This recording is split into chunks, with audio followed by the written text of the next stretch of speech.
Welcome to the Vandy Sports Podcast. I'm your host, Chris Lee. Our guest today will be New York Dore as we talk baseball. We thank our sponsor, Wellspire, Nashville's Learning and Development Center. Wellspire offers personal and professional development opportunities in a beautiful facility in the Gulch neighborhood. Stop by for an event with world-renowned speakers or host an off-site event that will wow your team or your clients. We also thank our co-sponsor, the Well Coffee House, which turns coffee into water and has a mission to bring clean water to the world. Our news brought to you by Sutherland & Belk, a Nashville-based injury law firm. Sutherland & Belk is committed to fighting for those who've been injured in car, motorcycle, and truck accidents. Check them out at sbinjurylaw.com. Well, there's a time change for Vanderbilt's midweek baseball. Tuesday's game now at 1 and Wednesdays at 2. Those were originally scheduled for 4:30.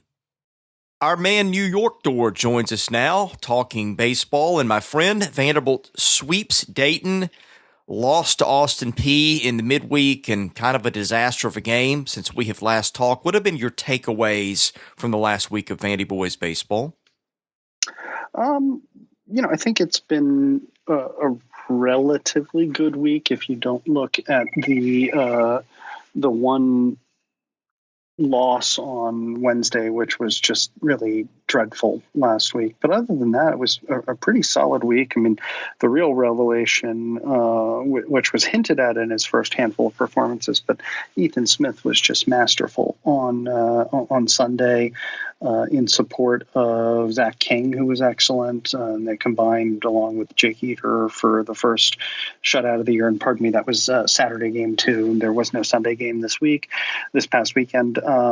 Also a solid performance again from Pat Raby. I think probably could have gone a little bit longer than he did, but solid performance from him in game two.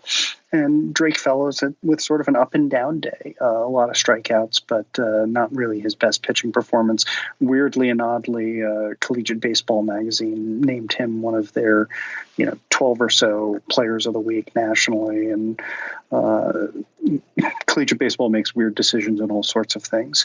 But it was an interesting week in the landscape as a whole. Vanderbilt's now number one in, I believe, for the polls, which is D1 in Baseball America, which I think are probably the two best polls, as well as the True Polls, which is the NCBWA, the National Collegiate Baseball Writers Association, and the USA Today Coaches Poll. Both have Vanderbilt at number one.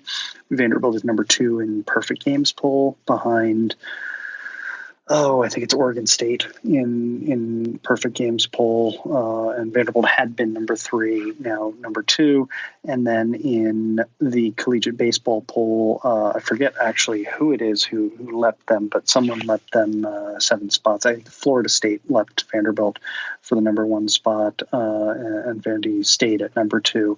In each case where Vanderbilt wasn't already number one, it was Louisiana State who dropped relatively precipitously after being swept by a very solid Texas squad in Austin, which was sort of the big showdown this past weekend. But overall, it's a remarkable week in the polls, not for Vanderbilt being number 1 and 4 of the 6 polls, but rather for the depth of the SEC right now. And in both the D1 poll and the coaches poll, you had 11 11 SEC squads ranked.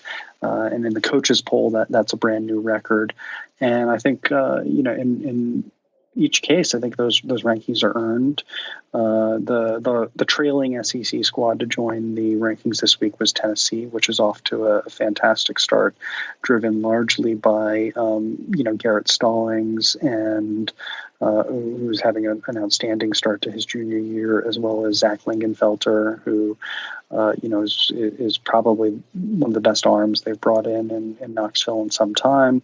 We've seen this before from Tennessee, where they get off to a great start against sort of subpar competition. In this instance, they also swept Indiana, which is a solid club, but remains to be seen whether or not they'll actually be able to compete when we get into SEC play. But top to bottom, it's been a really great start for the SEC as a whole to the year, even if you account for the fact that everyone's got some warts, whether it's Florida's sort of overall malaise with midweek games, Vanderbilt's walking people, LSU's uncertainty in the rotation behind Landon Marceau.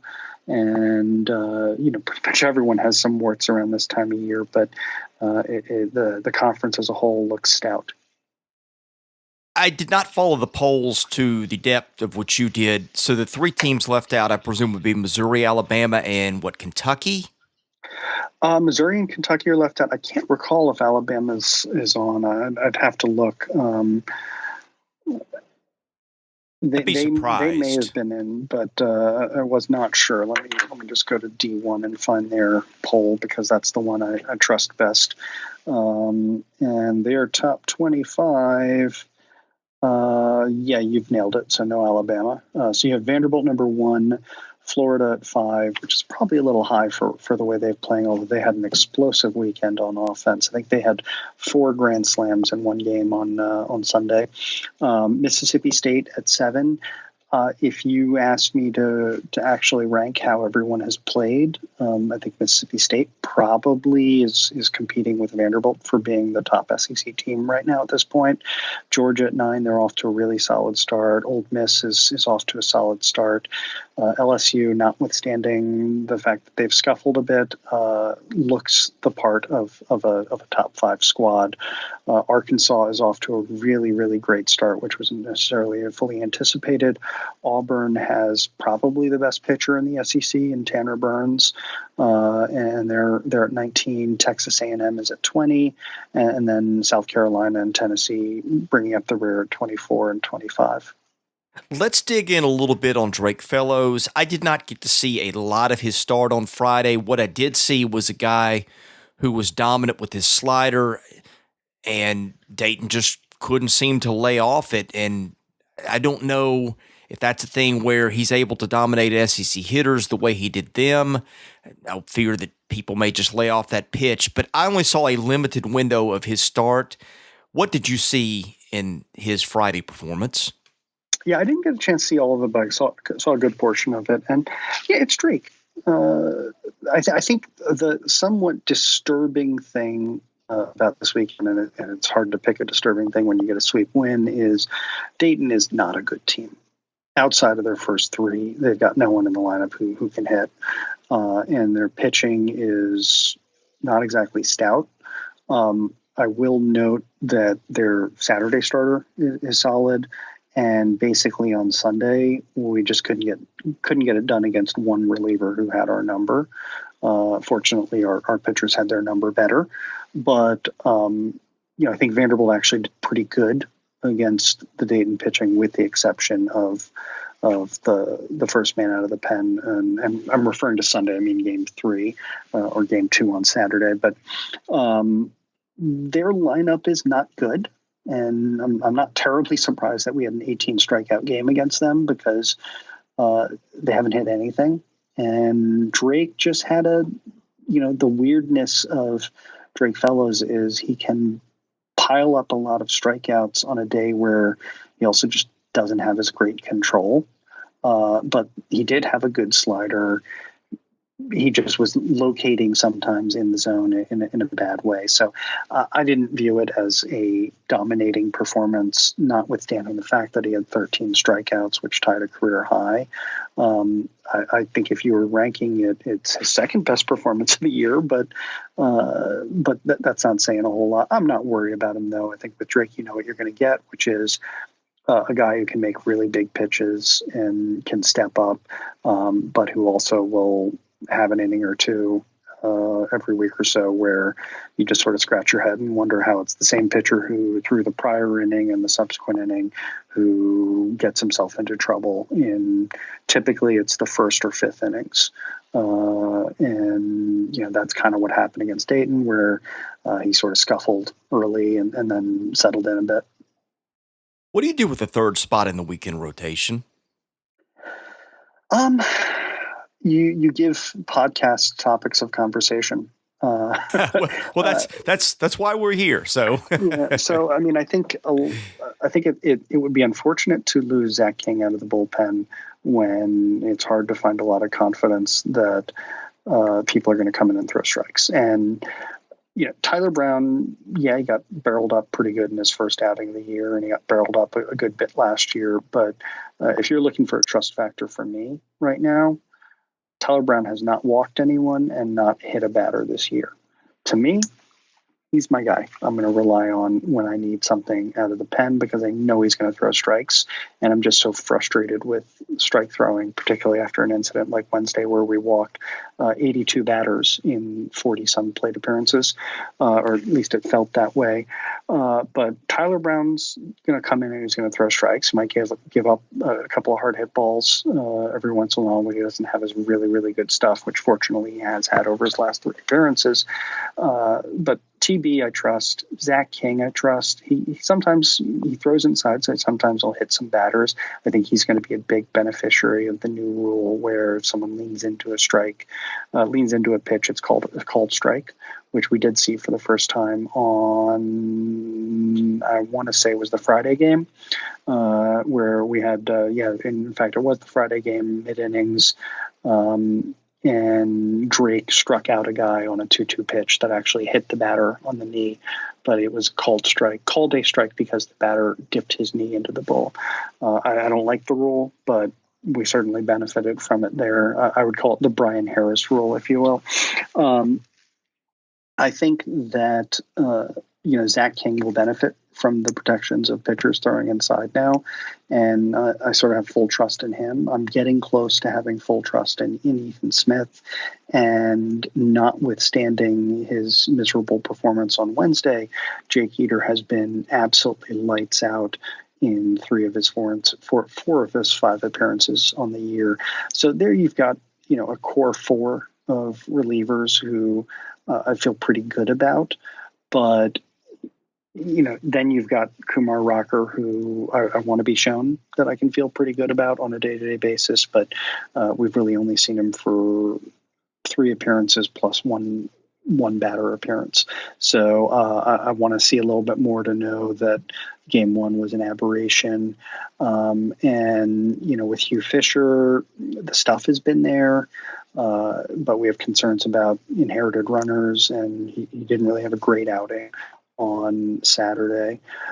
So when you're looking through the staff and trying to see the trust level, it's not only important to have a Sunday starter you can rely on, it's also important to have those key arms out of the pen.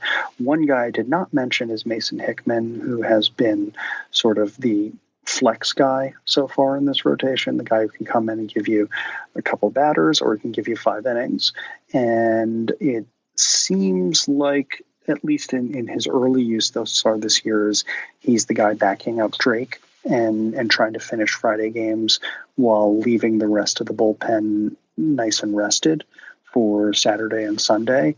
Would not be surprised if we see some, the Sunday starter will be someone among Kumar, Zach, and Mason would be my guess. And I could be happy with any of the 3. My guess is that we'll probably see Zach in that role this weekend. And one of the big keys will be seeing where and how long Kumar pitches in the midweek.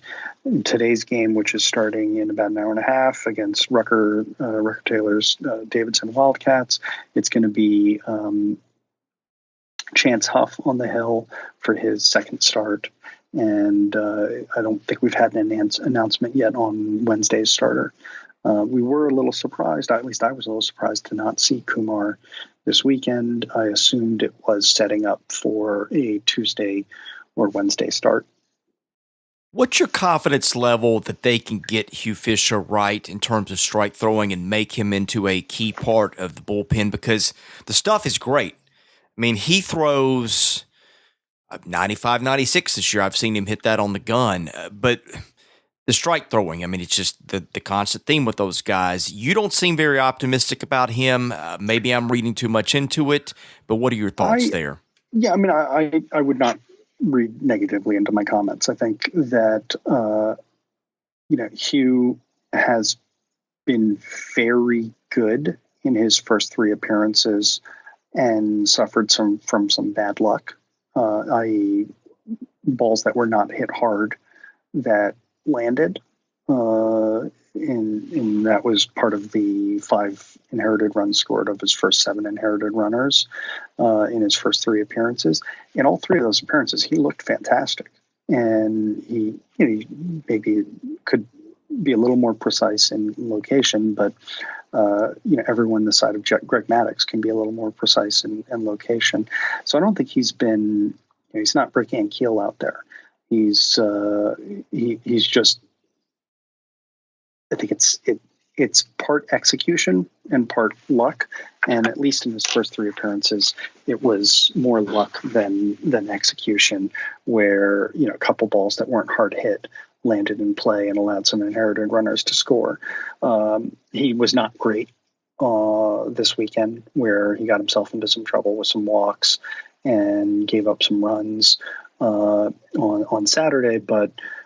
Overall, he's been great this year. The same is 100% true of Jake Eder, who's been more dominant than Hugh, just pounding the zone with a 95-mile-an-hour fastball, with the exception of the Wednesday appearance last week where he just couldn't throw a strike.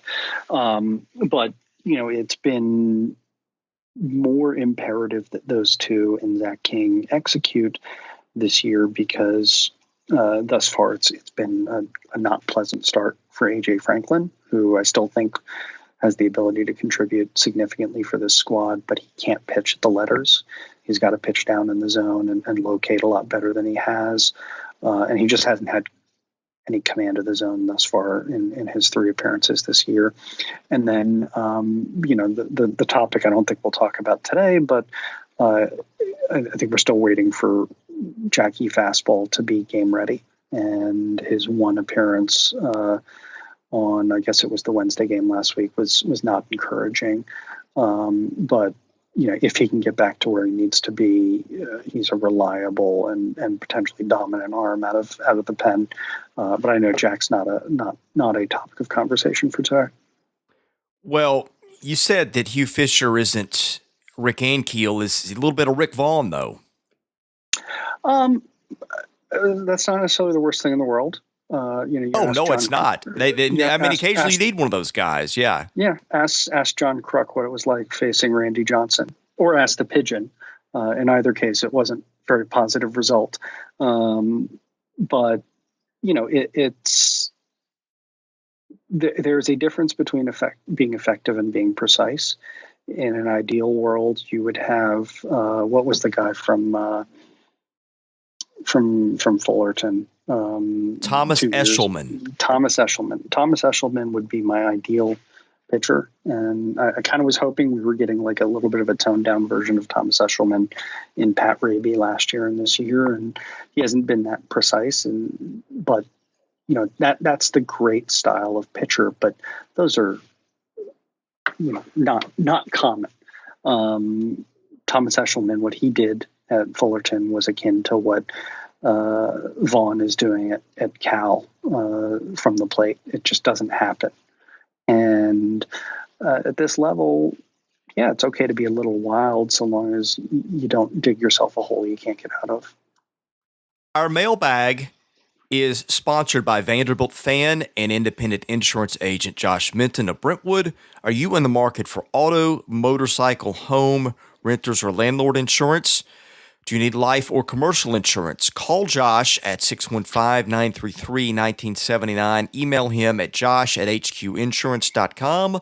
Follow him on Facebook at facebook.com/JDMintonHQ. He is my insurance agent. I hope you will make him yours as well. Theodore 8 says, I'm all in on Austin Martin to the point I think he could be a top 5 draft pick, but I do have some concerns about his defense. What does he need to do to improve to be a more solid defensive second baseman? First, Austin will not be a top 5 draft pick. I presume he meant top 5 rounds, because I haven't seen him anywhere in anybody's top 5 overall or close, but I think that's what he meant. I think that, if I'm looking for a comp for Austin as far as how he plays his game, it's a better, more athletic Anthony Gomez. Just the way he sprays the ball, has a much better command of the zone as far as being patient as well, but makes barrel contact. He's faster than Gomer was.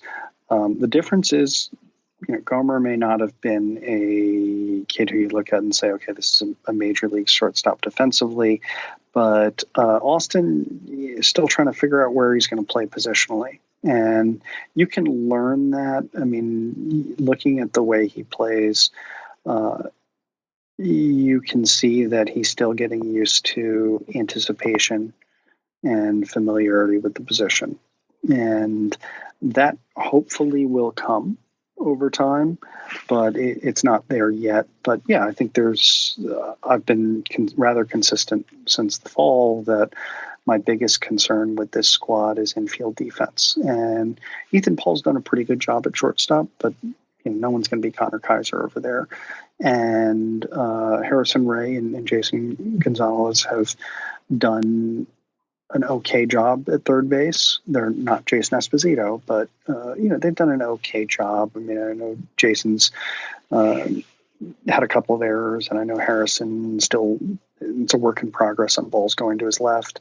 But I think we'll benefit from when we get more ability to put Julian Infante at first. Steven Scott's done a good job at first base so far, but he's not, he's not Julian. He's not a natural first baseman. On Saturday, game 1, I think it was, where Pat Raby had a no going into the 5th inning. I think that was game 1 on Saturday rather than Zach in game 2. But Pat Raby had a no in game 1. Ground ball to Ethan. Ethan makes a nice play, gets up, one hops a throw to first that Julian almost certainly makes a play on very easily. Scotty can't make the in between bounce scoop, and it wasn't a short hop; it was a long hop, if you will, and ends up going down as a base hit instead of an E3, which is what it should have been. But those are the types of plays where Julian gives a bigger target, softer hands, more familiarity, better angles. We'll benefit from that. Now the counter is Vanderbilt striking out 12.7 people a game, which is 3rd nationally, tops in the SEC. So we're limiting the number of instances where we have to deal with that. And on top of that, to be frank, we tend to be a K and fly out oriented pitching staff more than a ground ball oriented pitching staff. We have a lot more guys who live up in the zone or out of the zone, and as a result, that might tend to hide our defensive inabilities from time to time, because I think we have a pretty good defensive outfield. And on that point, I think really the thing that frustrated me most on Wednesday was the idea of bringing in a defensive replacement for Pat DeMarco in the top of the 8th inning on Wednesday. And I think I griped a bit about that on Twitter, but I think we've got a great defensive outfield. And I think that's a real benefit to the team. Speaking of which, Dore 74 asks, is DeMarco's slow start at the bat worrying? Is he good field, not so good hit? No, not worried at all. Still think he's going to be one of our better hitters on the year. He's just off to a slow start. Hit the ball hard a couple times on Saturday. He did this last year where he had, like a couple of runs of 5, 6, 7 games where the swing looked long, and then all of a sudden in a flash, he's crushing everything. So I'm not worried about him at all. Literally not worried about him at all. I think he's going to be fine. This is not, something like where Julian went from being all SEC and potential All-American to not being able to hit anything. I think this is exactly what we saw from time to time from Pat last year, and it's a feature, not a bug. Dore 74 also says, do you share the view that a lot of the early season wildness by the staff is working out the kinks, or there's something else going on? I don't think it's working out the kinks. I think it's perhaps giving people long leashes. And you can argue that You can argue that would be working out the kinks, but when I think of working out the kinks, I think of stuff like mechanical issues or whatnot. I think this is, look at if we're in SEC play or end of season play where people's roles are a little more defined. Kumar gets an earlier hook in his Sunday start. AJ Franklin isn't allowed to go out and sort of hang himself when he can't throw a strike. Jake Eater is not going to be in a situation where he can't throw a strike to 4 batters before getting pulled. Those are things which we're still at a point where Corbs and Brownie are trying to figure out what they have.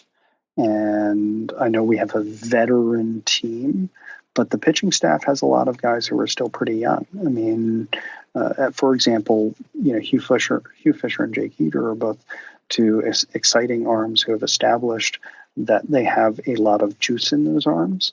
But I think going into this year, they still didn't have a whole lot of actual in-game experience. Eater more than Fish because he got a couple of starts last year. But I think there's still a decent amount of testing to see what we have. That said, I don't think that we're going to magically suddenly start being consistent strike throwers because I've been waiting on that for 2.5 years and it ain't coming. We have what we have. We're going to strike out a tremendous number of guys, and we are going to also walk a maddening number of guys as well. The feature, not a bug. The problem I have with their experimentation is I thought they did too much of it last Wednesday. It probably cost them a game against Austin Peay, and I know it's just one game out of, 55 or whatever it will be now that you lost one to Pepperdine unless they make it up. But here's the point. It dropped them, I think, 35, 40 spots in the RPI. Now, that will even out by season's end, but they lost a few of those to Belmont and Lipscomb last year that really killed the RPI and really stood between them and hosting at the end of the year. That is my concern. Is I think it's one thing to do it in a spot where you've got a 10-run lead. It's another thing to do it in a spot where you're in a close game with Austin Peay that sure midway through the game felt like it was anybody's game, even though Vanderbilt had a lead. I just didn't like it in that spot, and I didn't understand them letting Chance Huff go as long as they did. And I didn't understand, I've talked about this a few times, why they pulled Kumar Rocker so soon, especially in light of his not throwing over the week. And I think that I get that sometimes you have to go through those things from time to time to see what your guys are made of. I just think that your offense scores so many runs that there's going to be plenty of chances to do that when it's not a closely contested game like it was last Wednesday. I 100% agree with you. And just because I think I understand what's going through the mind of the coaching staff does not mean I necessarily agree with the specific decisions. Among those would be letting Huff roll even when it was apparent that it was starting to get away from him. And on the other side, taking out Raby after 5 innings when you've got to still play an additional 13 later in that day without knowing who your Sunday starter is even going to be. So I think that there have been instances where an appropriate leash was given, and those were, for example, if you've got a 9-run lead in Arizona or a 10-run lead, I think you can give a guy enough rope to either pull himself out or hang himself and not view it as too much of a disaster. And we saw that in game 1 and 2 of the season. Game 3, we never had that lead. But yeah, I think you've got to actually secure the wins. And I think there's probably a point of belief or frustration from the pitching staff that, at this level, you got to be able to throw strikes when you have a lead. And we've had a handful of instances so far this year where guys have failed that core test. Now, I would look at something like Jake Eater's performance on Wednesday and say, okay, that's just a one-day thing, and the body of work separately is supportive of the idea that he is a guy you can rely on. But there's a component of know your pitcher, and being able to identify and see when things are starting to go wrong and being ready for that. It was a point of frustration last year with Drake sometimes where you could see him hit a wall in the sixth inning, and you sort of looked at the bullpen and say, okay, do we have someone ready to come in? Or being able to identify, in the bullpen, is a guy going to be able to come in and throw strikes? And it's nice and easy as an internet purveyor of opinions to to second guess folks, but that's what the internet's for, and that's what podcasts are for, and that's what Twitter's for.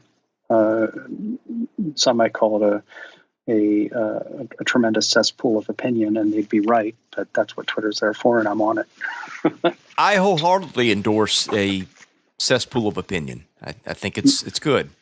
I'm for that. But anyway, Big Hatchie has the most important question of the podcast. He says, there is scuttlebutt that your kid will skip the minor leagues and go straight to MLD, parentheses, Major League Daycare. Is there foundation to those rumors? He's actually going to be our next reliever because he'll throw strikes. That's a rule in your household. Yep, got to throw strikes. No fits, just strikes. But he interestingly enough, I've been closely monitoring which hand he holds the spoon or fork in, and initially it was looking lefty, and my wife is a lefty. The term for left-handedness in Latin is sinistre, or sinister, and my wife is sinister both in her left-handedness and her love of me. And our child, I thought initially was getting her sinister characteristics, but he's been leaning more towards right of late. So as it turns out, we can always use another right-handed reliever on a staff with 5 competent lefties, but I think Tyler is a few years away from suiting up at the Hawk.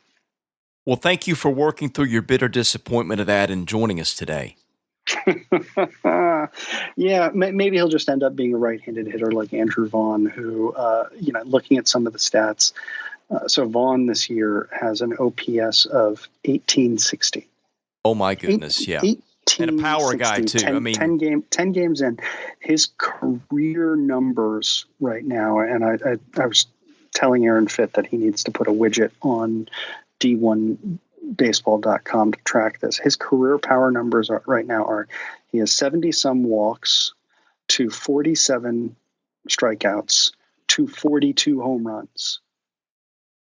That's 42 nuts. to 47 career comp on not walk to strikeout ratio, home run to strikeout ratio. So I think people really ought to appreciate and try and take in what we're watching. I mean, I don't think anyone in recent history has had a 14-month run, 13-month run like Andrew Vaughn has for Cal, for a program that eliminated baseball. Just what was it, Chris, like 7 years ago, and then reversed their decision. It's been a little more than that, but it's been for a program that has been so historically storied. They've had players like Jeff Kent. It was kind of astonishing to see them do that, and then the tide of public opinion brought that baseball program back. Thank goodness. Yeah, and now you've got it centered around a guy who's going to be a runaway winner for the Golden Spikes Award. A 5'11", 200-pound right-handed first baseman whose hit tool is so good that he can overcome those factors and be a top 10 pick. I for one look forward to the days where he's a DH in the Orioles or Yankees lineup, because it's bonkers to see a guy with Chris Bryant power and Wade Boggs control of the strike zone. Or Tony Gwynn's. Yeah. College first basemen are not usually heavily sought draft prospects, but he's going to be the exception to that for sure. New York Dore, thank you for joining us, and we're looking forward to catching up with you next week after Vanderbilt will have one more series in the books. And hard to believe, but this time next week we'll be talking about the first SEC series, and that's when the fun starts. It's crazy how quick it comes upon us. It is indeed. Well, thank you for joining us, my friend. I'm Chris Lee, the host of the Vandy Sports Podcast. He is New York Dore. Thank you for listening to this episode. We'll have more coming later in the week.